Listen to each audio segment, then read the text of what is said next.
1월 28일 오늘 행복한 하루, 좋은 하루, 또 우리 주님과 함께 한 몸이 되어서 오늘도 여러분의 삶의 현장에서 늘 주님의 뜻 가운데로 주님과 대화하면서 하루 보내시기를 주님의 이름으로 축복합니다. 많은 몇 분 사람들이 가끔은 저에게 그 말합니다. 목사님, 우리도 헌금 설교도 좀 해주세요 라고 말하는데, 사실 우리 성도들만큼 헌금 잘하는 분들도 그렇게 많지 않을 것입니다. 헌금 잘 하고 계십니다.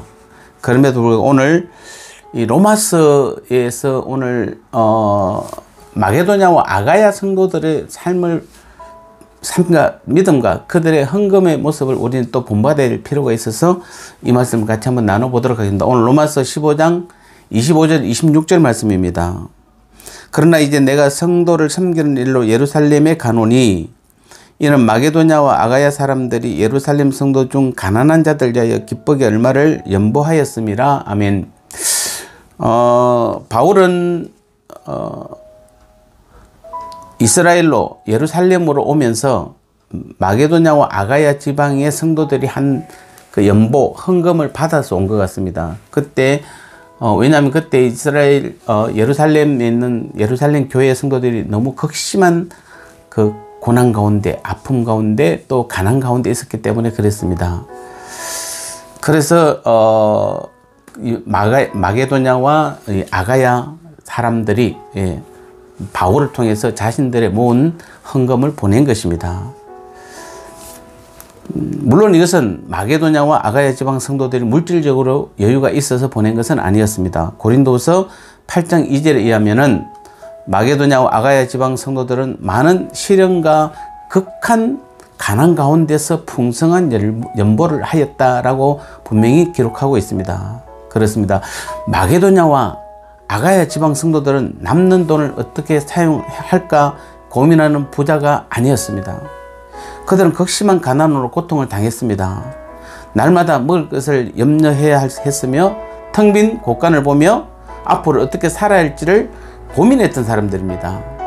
그럼에도 불구하고 자기들보다 더 가난한 그 예루살렘 형제들을 위하여 헌금을 보낸 것입니다. 더 놀라운 것은 고린도서 9장 7절에 보면 그들이 기쁨으로 헌금을 드렸다 이렇게 말하고 있습니다. 억지나 인색함으로 하지 않고 성경 가르침 그대로 즐거이 드렸다라고 분명히 말씀하고 있습니다. 자, 어떻게 그들이 기쁨으로 헌신할 수 있었을까요? 그것은 그들이 영적인 경제 원리를 알았기 때문에 그렇습니다. 즉, 영적인 경제 원리란 하나님께서는 기쁨으로 드린 예물을 받으신다는 것과 또 그것은 하나님 안에서 더 풍성한 열매로 거둔다는 것을 그들은 알았습니다. 우리는 11조와 여러 가지 예물을 드립니다. 11조는 분명하게 하나님의 것을 하나님께 드리는 것입니다. 어떤 목사님들은 11조 드리지 않아도 된다. 그거는 구약시대다. 신약시대는 11조 예물 안 드려도 된다라고 말하는데, 여러분, 그런 교회 10중 8구 10에 2조, 10에 3조, 그거보다 훨씬 심지어는 10에 5조까지 드리는 그런 교회들입니다.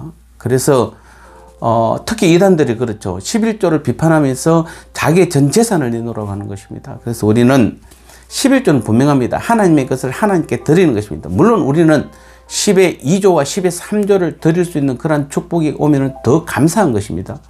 그렇지만 가장 기본, 우리가 하나님 앞에 11조 예물을 드리는 사람들은 여러분 경험이 많으시지 않습니까? 정말 11조 예물을 잘 드렸을 때 하나님께서는 반드시 그 부분에 대해서 책임지신다는 것입니다.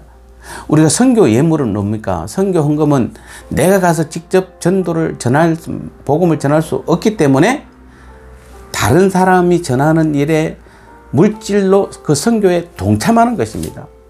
그래서 우리는 선교 예물도 우리는 사실은 여러분이 조금 벅차게 드려야 되는 것입니다. 우리 교회가 지금 돕고 있는 이 교회, 우리 각 선교사님들이나 교회들을 우리가 여러분이 드리는 선교 헌금으로는 사실은 부족합니다. 그래서 교회 예산에서 다른 곳에서 빼서 지금 선교를 우리가 하고 있습니다. 여러분, 선교 예물도 여러분이 조금 더 기도 중에 더 많이 드려야 할 것입니다. 또 여러 가지 감사 예물은 그때그때 베풀어 주신 하나님의 은혜와 그 모든 일들의 주인으로 응답하시고 채워주심에 감사해서 드리는 그런 예물이 되어야 되고, 그 외에도 우리가 주일 예물이나 주정 예물은 우리가 하나님 앞에 나올 때에, 예배하러 나올 때 빈손을 보이지 말라는 하나님의 말씀이기도 한 것입니다. 우리는 이 예물에 대해서 한 번 더 우리가 깊이 생각하셔야 되는 것입니다. 하나님 앞에 드리는 예물은, 모든 예물은 기쁨으로 정성으로 드리는 그 사람에게는 하나님의 그 경제 원리가 반드시 적용되어서 반드시 함께 해주셔서 책임져 주시는 하나님의 그 경제 원리를 아셨으면 좋겠습니다. 출애굽기 36장 3절에 보면은 백성이 아침마다 자원하는 예물을 연하여 가져오는 거로 하고 있습니다. 즉 헌금정신은, 참 헌금정신은 바로 이런 것입니다. 우리는 보통 어떻습니까? 먼저 일하고, 그래서 그날의 매상이나 그날의 번 것을 가지고 바치려고 합니다. 솔직히 말하면 이는 일이 잘 되지 않으면 헌금을 작게 드리겠다는 것입니다. 헌금의 참 정신은 아침마다 먼저 감사의 예물을 드리는 것입니다. 주님을 믿는 참 신앙이라는 것은 저녁을 기다려보고 바치는 것이 아니라 아침에 일어나서 떠오르는 그 태양을 향하여 오늘 하루 내가 일할 것을, 그 일하는 때 하나님께서 함께 하심을 믿는 그 믿음으로 바치는 헌물인 것입니다.